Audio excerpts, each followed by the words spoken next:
चिलचिलाती धूप थी। गर्मी की शिद्दत से सड़कें भी ऐसा लग रहा था कि उखड़ रही थी। हर तरफ एक अजीब सी खामोशी थी, जैसे सूरज ने खुद ऐलान जंग कर रखा हो। मैं बिरजू अपने पुराने खस्ताहाल ऑटो में बैठा सड़क के किनारे चुपचाप पसीने में डूबा था। दिन के 12 बज चुके थे, लेकिन मेरे ऑटो में आज भी एक भी सवारी नहीं आई थी। ऑटो का हैंडल हाथ में था, लेकिन दिल जैसे कहीं दूर जा चुका था।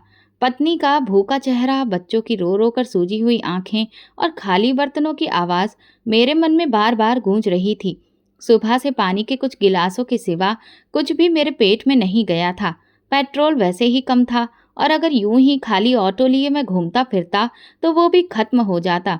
फिर ना ऑटो चलता न मैं सोच रहा था कि शायद आज भी खाली हाथ ही लौटना पड़े कि अचानक सामने से एक कमज़ोर सी बूढ़ी औरत आती दिखाई दी। हाथ में पुराना सा थैला पड़ा हुआ था, जिसमें कुछ सब्जियां और शायद दवाइयों के कुछ पत्ते रखे थे। चेहरे से साफ दिख रहा था कि वो दिन भर की थकान लिए हैं। उनका पल्लू पसीने से भीगा लग रहा था और कदम लड़खड़ा रहे थे। वो मेरे रिक्शे के पास आई और कहने लगी, बेटा, चौक तक जाना है, छोड़ दोगे? मैंने उनकी तरफ देखा और जैसे अपनी माँ की छवि देख ली हो। अचानक जुबान से निकल गया, 300 लगेंगे अम्मा। वो हिचकिचाई, फिर धीरे से बोली, बेटा, अगर सामान कम होता तो मैं रिक्शा में चली जाती। 300 तो नहीं है मेरे पास, 200 दे सकती हूँ। उनके चेहरे की झुर्रियों में कई कहानियां छुपी थीं। मैं ऑटो के हैंडल से हाथ हटाता हुआ बोल पड़ा, बैठ जाओ अम्मा, छोड़ देता हूँ।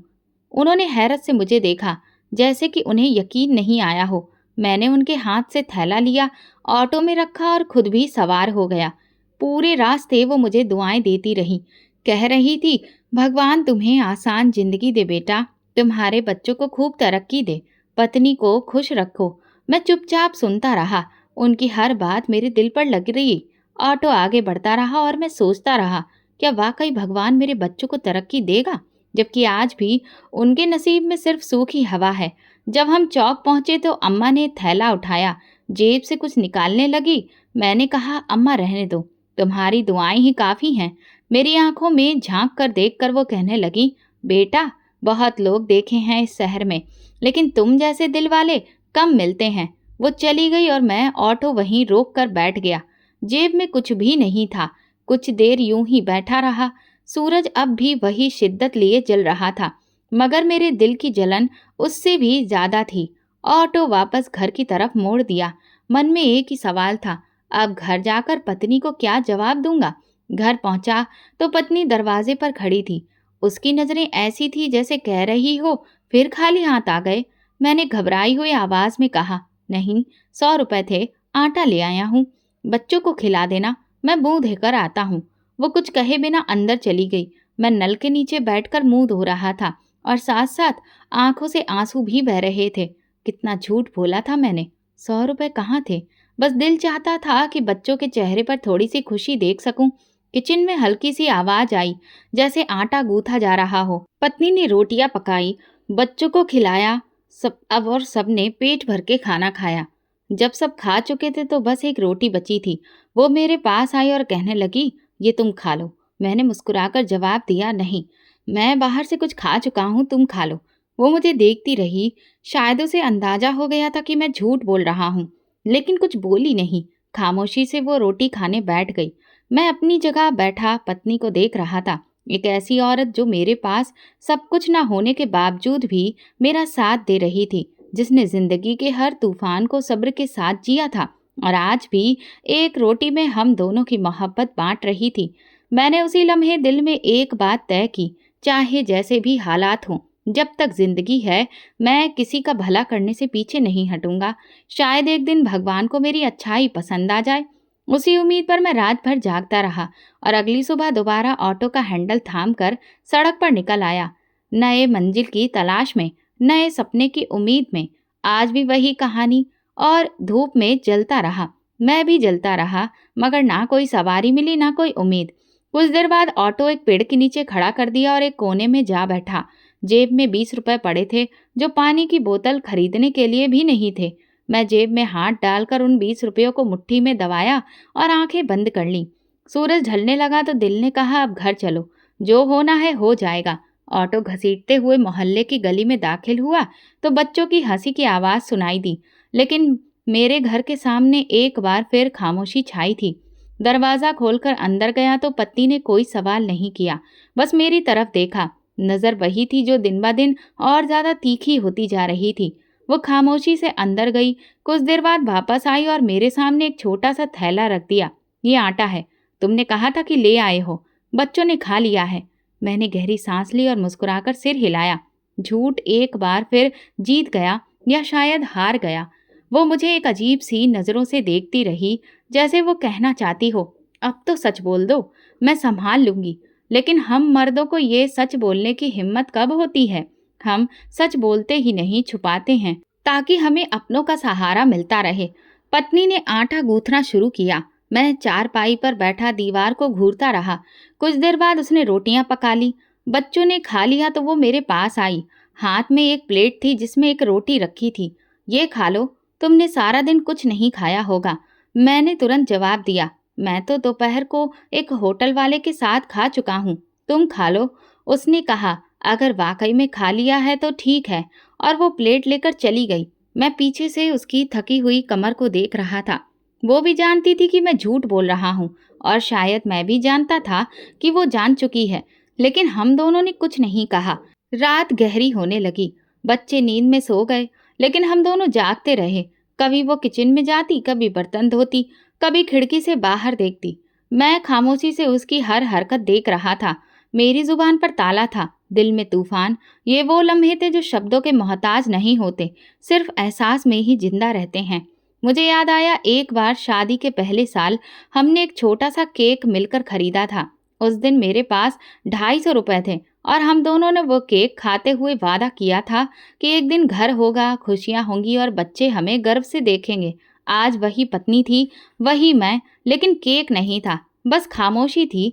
रात गई। उसने मुझसे कहा, कभी कभी लगता है कि शायद हम कोई परीक्षा दे रहे हैं। मैंने धीरे से कहा, शायद ये परीक्षा नहीं, हमारे नसीब का हाल है जो कुछ ज्यादा ही सख्त है। वो धीरे से बोली, बस मैं इतना जानती हूँ कि तुम मेहनत करते हो, ये भी जानती हूँ कि तुम झूठ बोल रहे हो, लेकिन इस झूठ में भी एक सच्चाई छुपी है, और वो ये कि तुम चाहते हो कि हम हिम्मत ना हारें। मेरी आंखों से आंसू बहने लगे। उनसे नजरें चुराने के लिए मैंने मुंह फेर लिया। तुमने वो आखिरी रोटी मेरे लिए बचाई थी ना? वो मुस्कुराकर बोली, और तुमने वो रोटी मेरे लिए छोड़ दी थी। यही वो पल था जब मुझे लगा हम दोनों का पेट चाहे खाली हो, मगर दिल मोहब्बत से भरे हुए हैं। मैंने उसकी तरफ हाथ बढ़ाया, उसने थाम लिया। हम दोनों ने उस रात कुछ नहीं खाया, लेकिन ऐसा लग रहा था कि जैसे हमने दुनिया की सबसे बड़ी दौलत पा ली हो। खामोशी में लिपटी हुई मोहब्बत की वो थाली जिसमें सिर्फ कुर्बानी थी, सब्र था और दुआ की वो महक जो शायद आसमानों तक पहुंच गई थी। सुबह के वक्त सूरज अभी पूरी तरह निकला नहीं था, लेकिन मेरे दिल पर अंधेरे पहले से छाए थे। मैं बिस्तर से उठा, नहा धोकर कपड़े बदले और खामोशी से ऑटो की चाबी लेकर बाहर आ गया। पत्नी ने कुछ नहीं पूछा, शायद वो जान गई थी कि मेरे पास कहने को कुछ नहीं बचा। ऑटो सड़क पर लाया तो पहला झटका तब लगा जब सीट पर बैठते ही अंदाजा हुआ कि पेट्रोल तकरीबन खत्म हो चुका है। कल के 2-3 चक्कर में टंकी को बिल्कुल खाली कर दिया था। जेब में हाथ डाला तो बस चंद सिक्के थे, जो शायद एक चाय के कप के भी ना होते। दिल ने कहा, वापस जाओ, आज का दिन भी यूं ही गुजरने दो। लेकिन फिर वो सपना, वो वादे और बच्चों के चेहरे सामने आ गए, और मैंने रिक्शा स्टार्ट कर दिया। पेट्रोल पंप वही पुराना था जहां कई बार मैंने घंटों खड़े होकर दूसरों को पेट्रोल भरवाते देखा था। आज फिर एक बार उसी उम्मीद के साथ गया कि शायद पंप वाले अमित भैया मुझ पर रहम खा ले। अमित भैया भले ही स्वभाव के सख्त मिजाज इंसान थे, लेकिन मोहल्ले के ही थे, इसलिए उनसे कुछ जान पहचान हो गई थी। ऑटो पेट्रोल पंप के सामने लाकर रोका और हिचकिचाते हुए कहा, अमित भैया 5 लीटर डाल देंगे? कल तक दे दूंगा पैसे। उन्होंने मुझे सिर से पांव तक देखा, जैसे मेरी हालत को तोल रहे हों। फिर नाक चढ़ाते हुए बोले, बिरजू तुम तो हमेशा उधार की ही बात करते हो। हम भी भाई कारोबार करते हैं, कोई दान नहीं देते।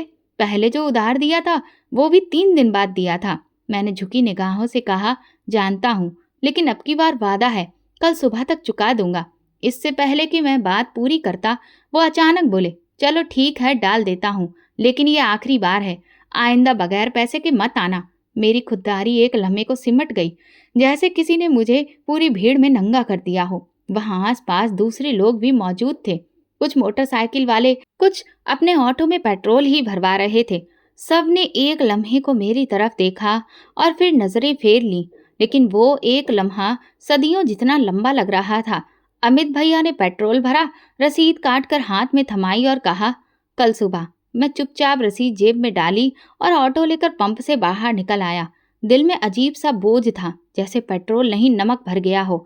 सड़क पर आकर मैंने ऑटो धीरे धीरे चलाना शुरू किया। हर बार किसी मोड़ पर जब मुझे कोई साथी ड्राइवर दिखाई देता तो मैं नजरें चुरा लेता। उनमें से अक्सर मेरे जानने वाले थे। अमन, विजय, जतिन सब अपने अपने ऑटो में व्यस्त थे।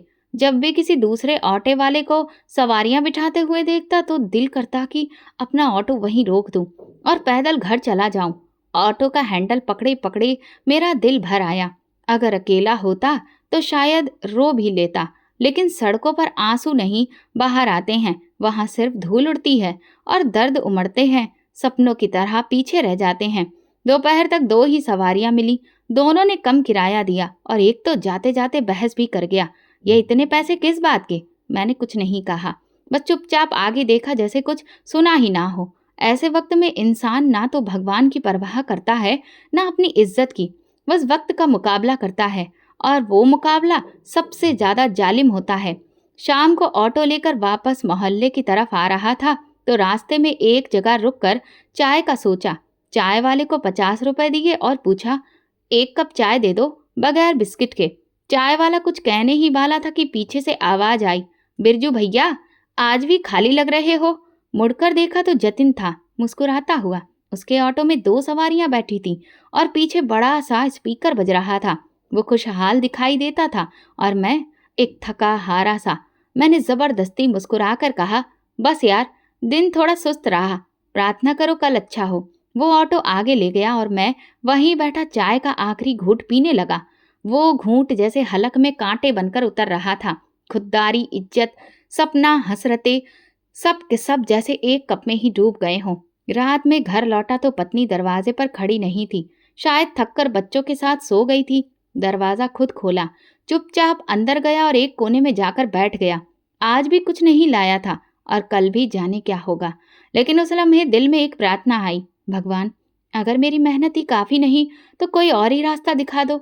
लेकिन अब मेरे हौसले भी कमजोर पड़ने लगे हैं और मैं रात के अंधेरे में खुद से लड़ता रहा, इस उम्मीद के सहारे जो शायद कहीं अंदर अब भी जिंदा थी। अगले दिन भी रोज की तरह मेरी सुबह उम्मीद और मायूसी के बीच उलझी हुई थी। पेट्रोल का बंदोबस्त तो अमित भैया से किया हुआ था, उधार भी था, जो हर लम्हे सीने पर बोझ बनकर बैठा था। रात खाली पेट गुजरी और दिल में वही सवाल अभी भी गूंज रहा था, जो हर दिन मुझे नए लहजे में पूछता था, क्या आज का दिन अच्छा होगा। ऑटो स्टार्ट किया और सड़क पर निकल गया। गर्म हवा चेहरे पर ऐसे लग रही थी जैसे मेरी नाकामी का मजाक उड़ा रही हो। सड़क सुनसान थी, कहीं कोई साया नहीं, न सवारी न आवाज, बस ऑटो के इंजन की धीमी धीमी आवाजें और दिल की बेचैनी। दोपहर के करीब जब सूरज काफी तेज था, मैं शहर के पुराने इलाके के पास से गुजर रहा था। वहां पेड़ों के नीचे एक छोटा सा स्टॉप सा बन गया था, जहां कभी कभार बुजुर्ग लोग बैठकर आराम किया करते थे। आज भी वहां एक सफेद कुर्ता पैजामा में हल्की सफेद दाढ़ी वाले बुजुर्ग बैठे थे। उनकी आंखें बंद थीं और हाथ में कुछ था जो वो धीरे धीरे घुमा रहे थे, जैसे कोई जिक्र हो रहा हो। मैंने ऑटो थोड़ा आगे किया ही था कि अचानक वो बुजुर्ग उठे, मेरे रिक्शा की तरफ बढ़े और बिना कुछ कहे धीरे से आकर बैठ गए। मैं चौंक गया। बाबा जी, कहाँ जाना है? उन्होंने आंखें धीरे से खोली। चेहरे पर एक ऐसी नमी और सुकून था जो शब्दों से बयां नहीं हो सकता। फिर बोले, बस सीधा चलो। लेकिन बाबा जी, किस तरफ? कहाँ? सीधा चलो बेटा, सीधी राह चलने वाला कभी भटकता नहीं। ये शब्द सुनकर जैसे वक्त थम गया हो, एक अजीब सा सुकून मेरे दिल पर छा गया।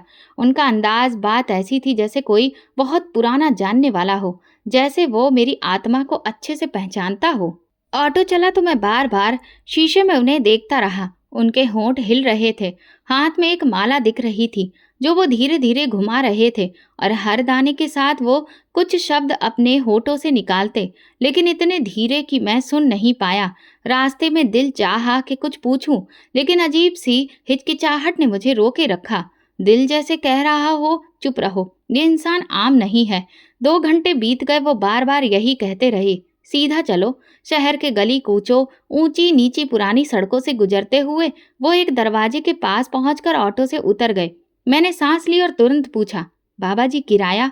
उन्होंने मेरी तरफ देखा। उनकी निगाह में ना गुस्सा था ना नरमी, बस एक गहराई थी, जैसे कई जमाने उनकी आंखों में ठहरे हों। बोले, भगवान के बंदों से पैसे नहीं मांगते बेटा, ये तो परीक्षा है और तुम्हें तो इनाम मिलेगा, अभी नहीं लेकिन जल्द ही। ये कहकर वो माला फेरते हुए कुछ पढ़ते रहे और धीरे धीरे उस दरवाजे की तरफ बढ़ते चले गए। मैं वहीं खड़ा रह गया, जैसे ऑटो के साथ मेरा वजूद भी थम गया हो। उनकी बातें, उनका लहजा, उनका माला पढ़ना, सब कुछ मुझे किसी और ही दुनिया का लगा। दिल ने कहा, चलो वापस, घर में तो बच्चे इंतजार कर रहे होंगे। ऑटो मोड़ा, लेकिन कुछ गज दूर जाकर इंजन बंद हो गया। पेट्रोल पूरी तरह से खत्म हो चुका था। मैंने ऑटो को हाथ से घसीटकर शहर के बीच लाना शुरू किया।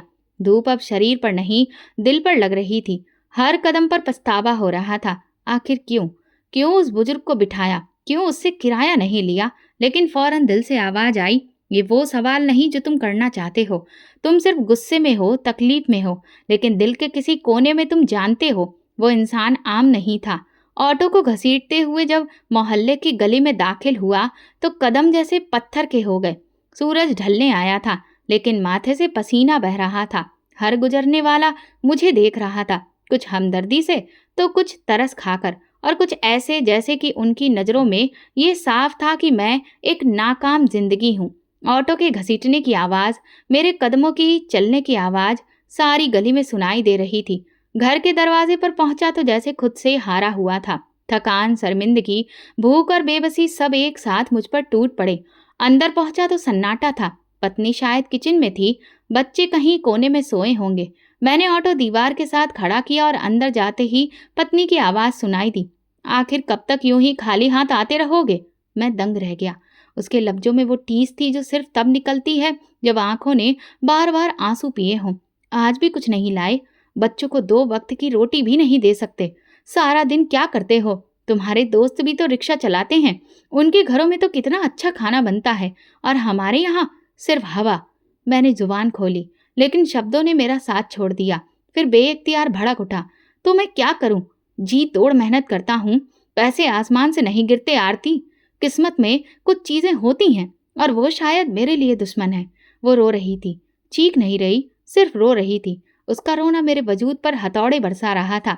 मैं जानती हूँ तुम मेहनत करते हो, लेकिन कब तक सिर्फ मेहनत करते रहोगे? कब कुछ बदलेगा? कब हमारे बच्चों के लिए कपड़े खरीदोगे? खाना बिना किसी हिसाब के कब खाएंगे? मैंने चारपाई की पट्टी पर जोर से मुक्का मारा और उठकर कमरे से बाहर आ गया। दीवार से टेक लगाकर आंखें बंद कर ली। अंदर से पत्नी के सिसकने की आवाजें आ रही थीं। मैं जानता था वो कमजोर नहीं थी, लेकिन गरीबी इंसान के अंदर की मजबूत मिट्टी को भी हिला देती है। कुछ पल गुजरे, पत्नी दरवाजे पर आई। उसकी आवाज़ धीमी और थकी थी। बच्चे अभी तक भूखे हैं, तुमने तो कम से कम कुछ खाया होगा, उनके बारे में भी सोचो। मेरे पास कुछ भी नहीं है आरती। आज सिर्फ एक बुजुर्ग बैठे जिन्होंने किराया दिया ही नहीं। फिर मैंने उनसे उन बाबा जी के बारे में उसे सब कुछ बताया। वो चुपचाप मुझे देखती रही, फिर अंदर चली गई। मैं भी पीछे गया। कमरे में बच्चे बेखबर सो रहे थे। उनके चेहरे पर थकान थी, लेकिन शायद भूख ने उन्हें नींद की पनाह में भेज दिया था। पत्नी एक तरफ बैठी थी, आंखें लाल थी। मैं उसके पास गया और कहा, मुझे माफ़ कर दो। मेरे बस में होता तो मैं तुम्हारे और उन बच्चों के लिए दुनिया की हर खुशी खरीद लेता, लेकिन आज मेरे हाथ खाली हैं, दिल भरा हुआ और ज़मीर जख्मी है। वो मेरे कंधे पर हाथ रखकर बोली, मैं तुमसे ज़्यादा अपने आप से नाराज़ हूँ। पहली बार ऐसा हुआ कि हम दोनों एक दूसरे के शब्दों से नहीं, खामोशी से जुड़े। उस रात भी कुछ नहीं खाया, पेट खाली था, दिल में बेनाप सा बोझ। कमरे में अंधेरा था, पंखा धीरे धीरे घूम रहा था, और हम दोनों अपनी मायूसियां और सपने बांट रहे थे। मैंने चुपके से दिल में फैसला किया कि अगली बार अगर वो बुजुर्ग दोबारा मिले तो मैं ना सिर्फ उनकी बात समझूंगा, बल्कि उनके हर शब्द को दिल में उतारूंगा। लेकिन उससे पहले मुझे अपने खुद के जख्म भरने होंगे, ताकि मैं दोबारा खड़ा हो सकूं। मुझे समझ आ चुका था कि कुछ ना कुछ जरूर बदलने वाला है। सुबह हुई, लेकिन रात मेरी आंखों में कटी थी। कोशिश की, मगर खामोशी, भूखे सोते बच्चों के चेहरे, सब जैसे किसी फिल्म की तरह मेरी आंखों के सामने चल रहा था। पत्नी किचन में नहीं थी। दरवाजे पे नजर गई तो देखा वो कुछ कपड़े एक बैग में डाल रही थी। बच्चे पास बैठे थे, खामोश, सहमे हुए। मैंने हैरानी से पूछा, ये क्या हो रहा है आरती? उसने मेरी तरफ देखा और फिर धीरे से बोली, अब बस बहुत हो गया। अब बच्चों को लेकर मैं मायके जा रही हूँ। माँ के घर में शायद एक वक्त की रोटी तो मिल जाएगी। उसके ये शब्द मुझे तीर की तरह चुभे और आंखों में आंखें डालने की हिम्मत भी नहीं बची। मैं कुछ ना बोला।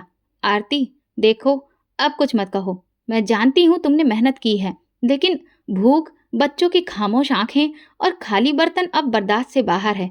शायद मुझे मेरे मायके में कुछ सुकून मिले, तुम्हें भी और मुझे भी। वो बाहर निकल गई, बच्चों को चुपचाप उंगली पकड़कर साथ ले गई। दरवाजा बंद हुआ तो ऐसा लगा जैसे जिंदगी का सबसे कीमती हिस्सा मुझसे छिन गया हो। मैं चारपाई पर बैठ गया, दिल जैसे टुकड़ों में बट गया। खामोशी ऐसी थी जैसे पूरा मोहल्ला सुन रहा हो कि बिरजू की पत्नी बच्चे लेकर चली गई। घंटा यूं ही बैठा रहा, हाथों में चेहरा छुपाए, कभी दरवाजे को देखता तो कभी खुद को। रात को बिस्तर पर लेटता तो नींद आंखों से कोसों दूर थी। मुझे हमारी शादी की पहली रात याद आई, जब आरती ने जागते हुए कहा था कि मैं सादी जिंदगी पसंद करती हूँ, बस जिसमें सच्चाई हो, इज्जत और सुकून हो। मैंने हंसते हुए वादा किया था कि ये सब होगा, तुम मेरा साथ दे देना। कितनी अजीब बात है, वादा मैंने किया, निभाया उसने। मैंने उसे कुछ नहीं दिया, न अच्छे कपड़े, न सैर सपाटा, न खुशियाँ, लेकिन वो हर हाल में मेरे साथ रही। कभी शिकायत नहीं की, कभी सवाल नहीं किया। हर बार मेरे झूठ को चुपचाप बर्दाश्त करती रही, हर बार बच्चों की भूख पर अपना दिल मारती रही। और जब वो रूठ गई तो शायद मैं खुद से रूठ गया। आंखें बंद की तो उसके आखिरी शब्द कानों में गूंज रहे थे, शायद एक वक्त की रोटी मिल जाए। दिन में दर्द उठा, ऐसा लगा जैसे मैं सब कुछ हार चुका हूँ, सिर्फ पत्नी नहीं, अपनी जमीन भी। सुबह उठा तो मन हताश था, इसलिए मंदिर चला गया। भगवान के सामने बैठा तो आंसू निकल पड़े। मैंने उस औरत को तकलीफ क्यों दी जो हमेशा मेरे साथ खड़ी रही? हे भगवान, मुझ पर रहम करो। बस कैसे भी मेरी पत्नी का दिल बदल दो, वो मेरा घर फिर से आबाद कर दे। घर लौटा तो कुछ हल्का लग रहा था। कपड़े बदले, चाय पी और सीधा अपने ससुराल गया। बहुत ही चाहत लग रही थी, लेकिन नीयत साफ थी। दरवाजे पर पहुंचा तो आरती की छोटी बहन मिली। उसने मुझे हैरत से देखा, फिर अंदर बुला लिया। आरती आंगन में बैठी थी, बच्चे आसपास खेल रहे थे। उसने मुझे देखा तो चेहरा सुन्न हो गया। मैं उसके सामने हाथ जोड़कर बैठ गया और कहा, मैं तुमसे माफ़ी मांगने आया हूँ आरती। वो कुछ देर चुप रही, फिर बोली, माफ़ी से पेट नहीं भरता, लेकिन नीयत बदल सकती है। आरती, मैं जानता हूँ कि तुम थक चुकी हो, लेकिन मैं भी अब वो बिरजू नहीं रहा। कल रात पहली बार मैंने खुद को आईने में देखा और बहुत शर्मिंदा हुआ। वो बच्चों की तरफ देखते हुए बोली, तुम्हें यकीन है कि सब बदलेगा? मैंने कहा, नहीं, लेकिन उम्मीद है। और अब की बार वो उम्मीद प्रार्थनाओं से जुड़ी है, और तुम्हारे बिना ये प्रार्थना अधूरी है। आरती की आंखें भर आईं, लेकिन उसने हाथ बढ़ाकर कहा, चलो घर चलते हैं। वापसी का रास्ता मेरे दिल के बोझ को हल्का करता जा रहा था। इस बार वो मेरे साथ थी, बच्चों के साथ और एक नई उम्मीद के साथ। शायद सब कुछ अब भी वैसा ही हो, वही ऑटो, वही तंग हाली, लेकिन एक बात जरूर बदल गई थी। अब हम फिर से एक साथ थे, और यही सबसे बड़ी दौलत थी। अगली सुबह मैंने हिम्मत की, पुराने दोस्त नवीन के पास गया। वो कभी मेरे साथ स्कूल में पढ़ता था, लेकिन किस्मत ने उसे किसी दुकान पर सेल्समैन बना दिया था, जहां तनख्वाह तो कम थी, लेकिन वक्त पर आ जाती थी। नवीन, कुछ दिन का उधार चाहिए, सिर्फ इतना कि ऑटो में पेट्रोल डलवा सकूं। नवीन ने एक पल मुझे देखा, फिर जेब से कुछ नोट निकालकर थमा दिए। बिरजू, मुझे याद है जब हम बच्चे थे तो तुमने मेरे लिए स्कूल में किताब खरीदी थी। आज वही कर्ज लौटा रहा हूँ। मैंने नजरें झुकाकर धन्यवाद कहा। दिल अजीब सी नरमी से भर गया था। ऐसा लगा जैसे शायद प्रार्थनाएं अब रास्ता बनाने लगी हैं। पेट्रोल डलवाकर ऑटो सड़क पर ले आया। अभी सूरज पूरी तरह से निकला नहीं था, लेकिन दिल में अजीब सी रोशनी महसूस हो रही थी। वो दिन दूसरों की तरह आम दिन लग रहा था, जब तक मैं पुराने इलाके के मोड़ पर नहीं पहुंचा, जहां रास्ते के किनारे वही साया खड़ा दिखाई दिया। मेरे दिल की धड़कन तेज हो गई। वही सफेद कपड़ों में, हल्की सफेद दाढ़ी वाले बुजुर्ग, जिन्होंने मुझे पहले भी किराया नहीं दिया था और कहा था, भगवान के बंदों से पैसे नहीं मांगते। मैंने ऑटो रोक दिया। बिना कुछ कहे वो आकर बैठ गए। मैंने धीरे से पूछा, कहाँ जाना है बाबा जी? वो मुस्कुराए, जैसे मुझे पहचान लिया हो। कहाँ जाना है, ये तो तुम्हें पता होना चाहिए। मैं तो बस तुम्हें तुम्हारे ही रास्ते पर वापस ला रहा हूँ। मैं उनकी बात पूरी तरह समझ नहीं पाया, लेकिन दिल किसी राज को ढूंढने लगा और ऑटो चल पड़ा। रास्ते में वो माला निकाल कर जपने लगे। मैंने शीशे में देखा, उनके होंठ हिल रहे थे। फिर कुछ दूरी पर पहुंचने पर उन्होंने मुझे रुकने को कहा। ऑटो से उतरते हुए वो मेरे पास आए और माला मेरे हाथ में थमाकर धीरे से बोले, भगवान की पूजा पाठ करो बेटा, वही तुम्हारे दिल के दरवाजे को खोलेगा।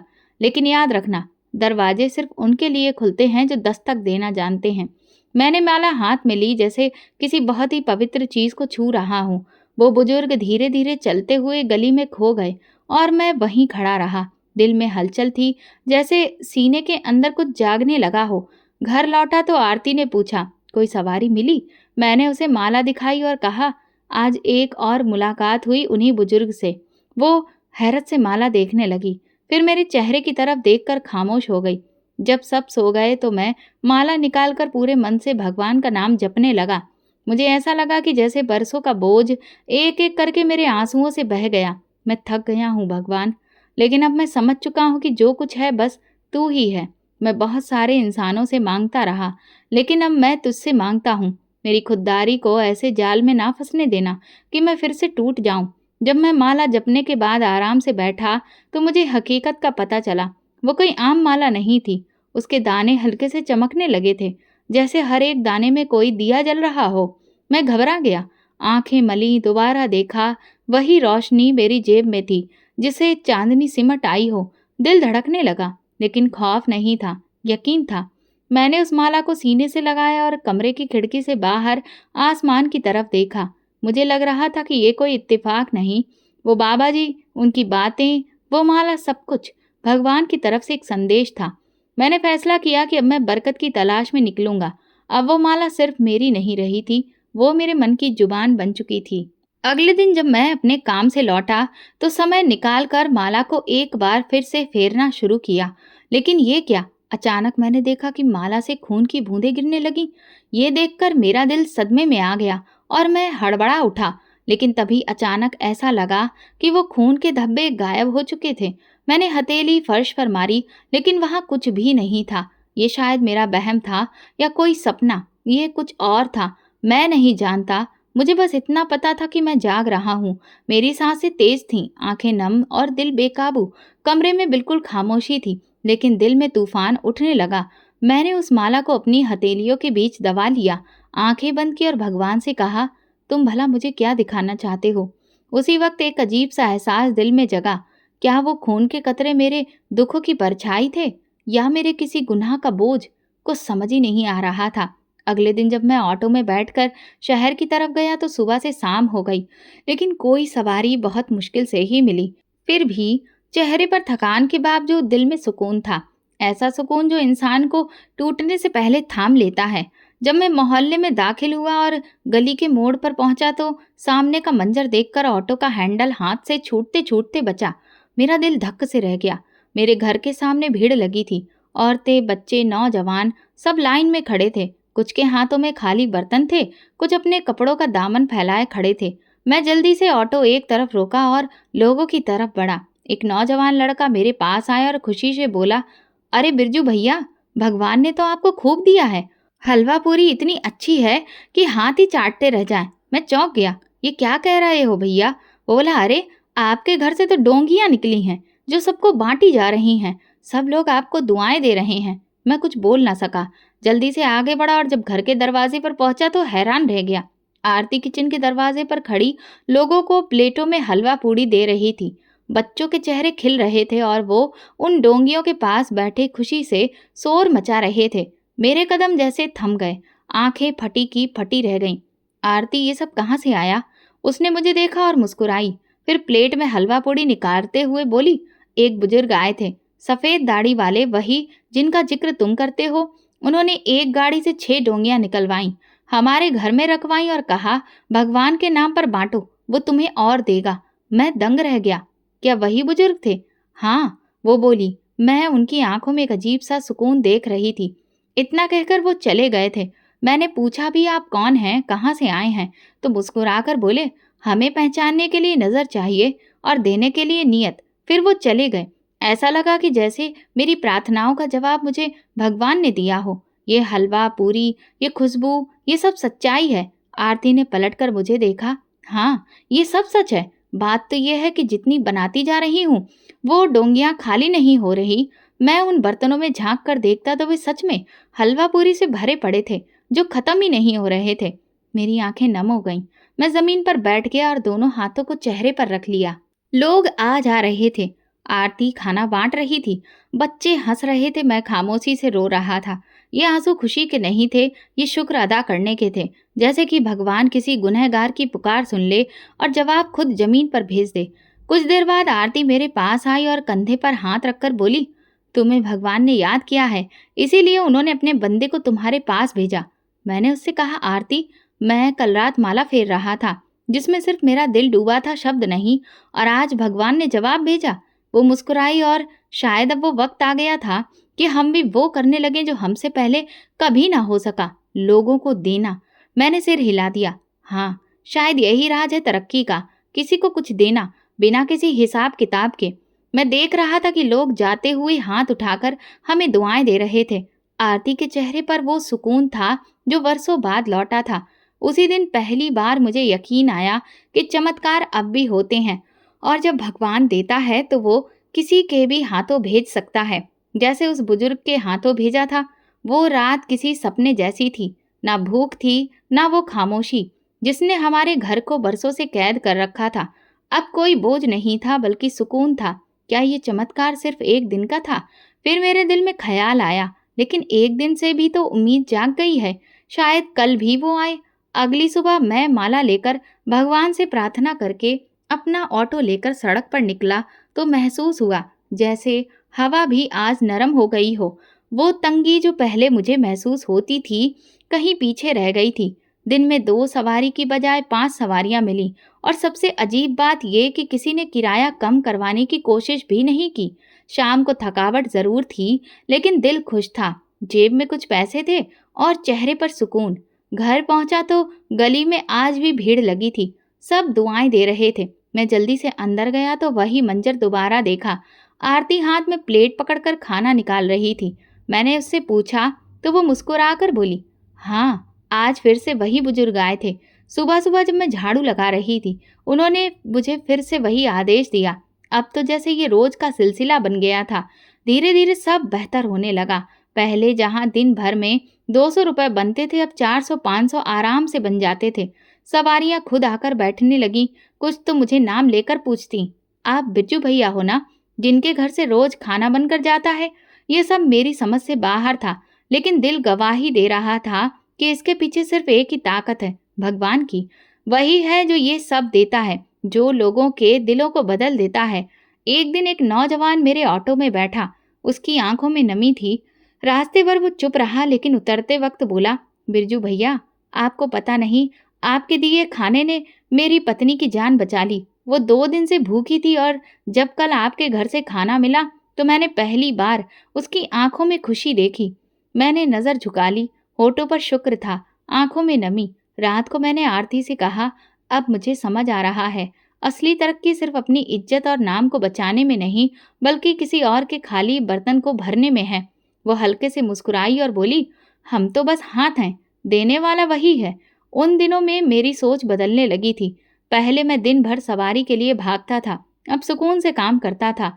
हर सवारी को इज्जत से बिठाता, नरमी से बात करता और उससे ज्यादा दिल से कमाता। और अजीब बात यह थी कि अब जब मैं किसी को ऑटो में बैठाता था तो उनके चेहरे पर सुकून आ जाता, जैसे मेरे साथ बैठना उनके लिए किसी राहत का जरिया हो। आरती भी बदल गई थी। जो कभी हर बात पर शिकायतें करती थी, अब हर बात पर शुक्र अदा करती है। रोज भगवान से पूछती है और खाना बांटने की तैयारी करती है। हम दोनों के बीच अब कोई दूरी नहीं थी। एक प्रार्थना और एक यकीन हमारे बीच आ चुका था। मैं जान चुका था कि नरमी सिर्फ शब्दों में नहीं, बल्कि हमारे व्यवहार में भी होनी चाहिए। सच सिर्फ जुबान से नहीं बल्कि दिल से भी बोला जाए तो असर करता है, और तरक्की सिर्फ कमाने से नहीं बल्कि बांटने से भी बढ़ती है। एक दिन शाम के वक्त जब सारा खाना बन चुका था और मोहल्ला खामोशी की चादर ओढ़ने लगा, मैं अकेला घर के पिछवाड़े में बैठा हुआ था। माला को उंगलियों में घुमा रहा था। आरती बच्चों को सुलाने अंदर जा चुकी थी और मेरे आसपास रात का सुकून था। नजरें आसमान पर टिकी थीं और दिल में कई सवाल पैदा हो रहे थे। आखिर वो वक्त क्यों आया था? वो दिन जब घर में कुछ नहीं था, न जुबान पर सुकून था और न दिल में शांति थी। मैंने अपनी जिंदगी को पलट कर देखना शुरू किया। वो वक्त याद आया जब मेरे पास कुछ थोड़ा बहुत था। कभी कुछ बच जाता था, लेकिन कभी भी किसी को देने का ख्याल नहीं आया। कभी किसी भूखे को खाने की पेशकश नहीं की, ना किसी गरीब का हाल पूछा। मेरे लिए पैसे का मतलब मेरे जेब में आने वाली रकम थी, जिसे बचाना, संभालना और सब अपनों पर ही खर्च करना मेरा असली मकसद था। तभी मुझे कुछ बरसों पहले का एक वाकया याद आया। एक इंसान मेरे ऑटो के पास आया था। उसके कपड़े गंदे थे, चेहरे पर थकान थी और हाथ में छोटा सा थैला था। उसने कहा, भैया पैसे नहीं हैं, लेकिन मेरी माँ अस्पताल में है, क्या तुम मुझे छोड़ सकते हो? मैंने खाली मुस्कुराहट के साथ कहा था, भैया ये ऑटो किसी खैरात का जरिया नहीं, कारोबार है। और फिर मैं आगे बढ़ गया था। आज याद आया तो दिल जैसे किसी ने मुट्ठी में जकड़ लिया। मेरे अंदर की आवाज बोली, शायद वही दिन था जब मेरी किस्मत से तरक्की को अलग कर दिया गया। मैं अपने अंदर झांकने लगा। मुझे वो सब चेहरे याद आने लगे जिन्हें मैंने कभी नजरअंदाज किया। वो सब हाथ जो मुझे कुछ मांगने के लिए बढ़े थे, मैंने उन्हें झटक दिया था। मेरी जिंदगी में जो तंगी थी वो सिर्फ तुम्हारी हालत की वजह से नहीं, मेरी नीयत की तंगी थी, मेरी सोच की तंगी थी। और अब जब वो बुजुर्ग आए जिन्होंने मुझे ये माला देकर एक नया रास्ता दिखाया है, अब सब बदलने लगा है। अब मैं ऑटो चलाता हूँ तो कोई बुजुर्ग नजर आ जाए तो मैं उन्हें नमस्कार बोलता हूँ। रास्ते में कोई बच्चा मिल जाए तो उसे पानी पिलाता हूँ। जो कभी सिर्फ अपनी फिक्र करता था, अब दूसरे चेहरों को अपना मानकर देखता है। एक दिन मैंने ऑटो रोका तो सड़क किनारे बैठा एक मजदूर दिखा। हाथ में रोटी थी, लेकिन सब्जी नहीं थी। मैंने अपना दोपहर का खाना जो आरती ने मुझे दिया था, वो निकाला और उसके सामने रख दिया। वो चौंका, फिर मुस्कुराकर बोला, भैया भगवान तुम्हें और देगा। मैंने कहा, हाँ, अब मैं जान गया हूँ, भगवान उसे देता है जो बांटना जानता है। फिर मैंने कुछ बचत से एक छोटी सी रोटी की टोकरी तैयार की। रोज सुबह एक तरफ रख देता और शाम तक जितने भी जरूरतमंद नजर आते उन्हें पेश करता। वो दिन भी आया जब मुझे लगता था कि मेरी जिंदगी बदल चुकी है, लेकिन मेरे दिल में एक नई उम्मीद जाग चुकी थी। अब मैं सिर्फ लेने वाला नहीं रहा, मैं देने वाला बन चुका था। आरती भी मेरे साथ थी। वो भी खाने के साथ कुछ कपड़े भी अपने जमा करके लोगों में बांट रही थी। हम दोनों खामोशी से एक नया रास्ता अपना चुके थे। एक दिन आरती बोली, पता है, पहले हमारे घर के दीवारें सिर्फ भूख संभालते थे, अब प्रार्थनाएं संभालते हैं। मैंने सर हिलाकर कहा, और मुझे समझ आ गया है कि हमारे पास पहले दिल की कमी होती थी। अब हमारा सफर बदल चुका था। अब मैं सिर्फ ऑटो नहीं चलाता, मैं अपने भगवान के एहसान को भी अदा कर रहा था। मेरी जिंदगी का हर दिन, हर गली, हर चेहरा एक याद था कि जो कुछ भी तुम्हारे पास है वो तुम्हारा नहीं, वो भगवान की अमानत है। हमें समझ में आ चुका था कि तरक्की हाथ की मेहनत में नहीं, दूसरों की मदद में है। 10 साल बीत गए, वक्त जैसे पंख लगाकर उड़ गया हो। उस दिन के बाद वो बुजुर्ग दोबारा कभी नजर नहीं आए, ना वो गाड़ी और ना ही सफेद दाढ़ी वाले वो बाबा। उनकी सुकून भरी आवाज, लेकिन उनकी दी हुई माला अभी भी मेरे पास है, वैसी ही है। वो मेरे हर फैसले में मेरे साथ हैं। जब आखिरी बार वो डोंगी लेकर बाबा आए थे तो मैं और आरती समझ चुके थे कि ये किस्सा हमें रास्ता दिखाने का था। अब हमें इस रास्ते पर खुद चलना है। उसी दिन से मैंने एक छोटा सा किचन किराए पर लिया। शुरू में सिर्फ 3 दिन खाना बनाया जाता था, जो खुद जाकर मैं गरीबों को बांट देता था। आरती ने अपने जेवर बेचकर बर्तन खरीदे और हमने फैसला किया कि जितना हो सकेगा करेंगे। अगर कुछ नहीं हो सका तब भगवान के दरवाजे पर जाकर हाथ फैलाएंगे, लेकिन इंसानों के आगे नहीं। फिर एक दिन ऐसा आया जब एक ऊंचे दर्जे वाला मेरे ऑटो में बैठा। रास्ते भर वो चुप रहा, लेकिन उतरते वक्त अचानक बोला, तुम्हारी बातों से लगता है तुम कुछ नेकी का काम करते हो। मैंने बताया कि मैं ऑटो चलाता हूँ और लोगों को खाना भी खिलाता हूँ। उसने मुझे ध्यान से देखा और कहा, कल मेरे दफ्तर आओ, कुछ काम है। मैं अगले दिन गया। उसने गंभीरता से कहा, तुम्हारी सच्चाई ने मेरे दिल को छू लिया है। मैं चाहता हूँ कि तुम्हारे खाने का काम और बेहतर हो। मैं सारा खर्चा उठाऊंगा, तुम बस अच्छे से काम करो। वो दिन मेरी जिंदगी का नया मोड़ था। अब मैं ऑटो नहीं चलाता, लेकिन रोज कम से कम 500 लोगों को खाना जरूर खिलाता हूँ। वही गली, वही मोहल्ला। अब मेरी रोटी की छोटी सी किचन से खुशबू निकलती है और दरवाजे पर हर दिन वही मंजर होता है जो किसी जमाने में मेरे घर के सामने हुआ करता था। भीड़ लगी होती है, बर्तन होते हैं, आंखों में शुक्र की चमक। लोग कहते हैं बिरजू भैया के दरवाजे से कोई भूखा वापस नहीं जाता, और मैं सिर्फ मुस्कुराता हूँ, क्योंकि मैं जानता हूँ कि ये सब मेरे भगवान की वजह से है। ये उस बुजुर्ग की दुआ है, उनका माला का राज है जो आज भी मेरे तकिए के नीचे रखी रहती है।